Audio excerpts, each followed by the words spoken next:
Welcome, children. I'm going to read you a story called Pugwash and the Buried Treasure. I love this story because it reminds me of when I was very young and used to watch it on television. I do hope you enjoy it. It was a dark and stormy night. A great gale blew and the black pig was tossed high and low by the mountainous waves which broke across the Caribbean Sea. The pirates were all down below, clinging to their hammocks and feeling dreadfully seasick. All that is, except for two. Tom, the cabin boy, was on deck, at the wheel, fighting to keep the ship into the wind. And strangely enough, Captain Pugwash was up there too, poring over a map of a treasure island. He knew they must be near the island, and although he was terrified of the storm, Pugwash was far too greedy to risk missing the treasure. Eagerly he scanned the waves. Then suddenly a gust of wind snatched the map from his grasp, and he started after it. A great wave caught him and swept him off his feet, tossing him over the side of the ship into the raging waves below.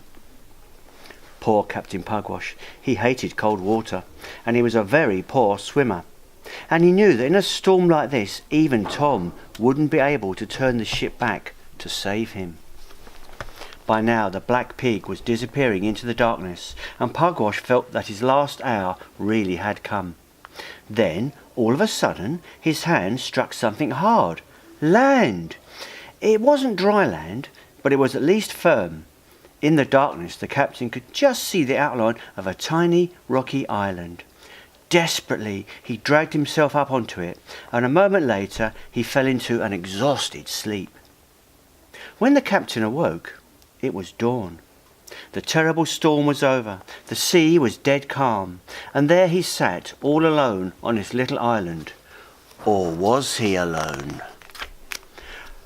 From close by, on the other side of the rock, in fact, he heard a snore, then a loud snort, and he knew that snort all too well. He looked round, and yes, there to his horror and terror sat his worst and most dreaded enemy, the wickedest and most ferocious pirate on the 7 seas, Cut-Throat Jake. Then Pugwash got another surprise. Cut-Throat Jake was smiling. At first, of course, the captain was absolutely terrified, but oddly enough, Cut-Throat Jake seemed friendly. He told Pugwash how he too had been swept away by the storm and cast up on the island. And very soon the two pirates were chatting away, just like old friends. Pugwash even shared his last bit of sea-watery chocolate with his old enemy. At least, he pretended it was his last piece of chocolate, and Cut-Throat Jake pretended that he believed him. Then far away on the horizon they saw a ship. Both pirates were very excited. "Why, ain't that lucky now we've become mates," said Jake. "With the two of us, it'll be easy to attract their attention. Take your jacket off, me handsome."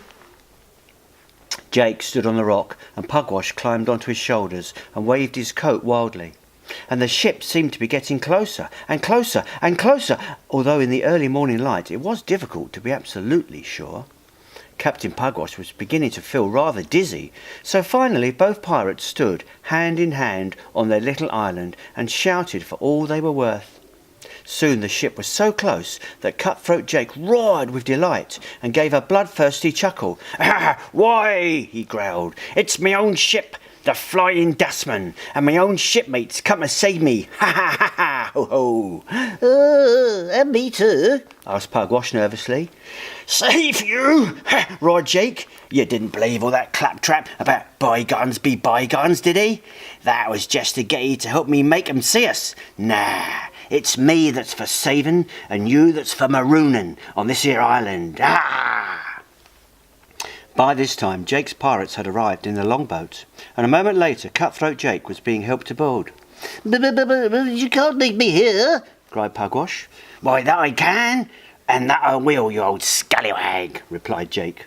And he was gone, and very soon the Flying Dustman was receding into the distance. Come back, shouted Captain Pugwash, but Jake and his crew only laughed at him, and very soon the captain couldn't even hear that. As the hot midday sun rose overhead and Jake's ship disappeared over the eastern horizon, poor Captain Pugwash gave up all hope. In fact, he was so hopeless and downcast, he never noticed that over the western horizon, another ship had arrived. It was the captain's ship, the Black Pig. Eagerly, the pirates rushed to the side. In next to no time, Tom the cabin boy was on his way to the tiny island in the dinghy.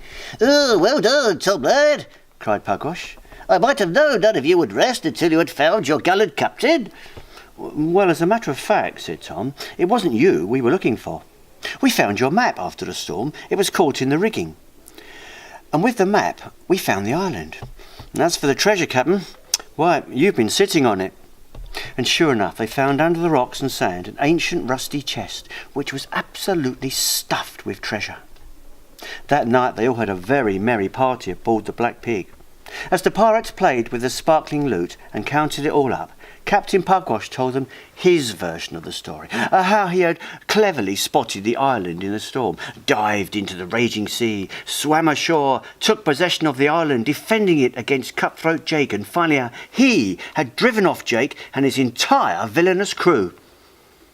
"I don't know what you'd do without me," remarked Captain Pugwash later as Tom prepared his bath. I felt we did pretty well on our own, thought Tom, but even so, it's good to have our captain back again. I do hope you enjoyed that story. Good night, everyone.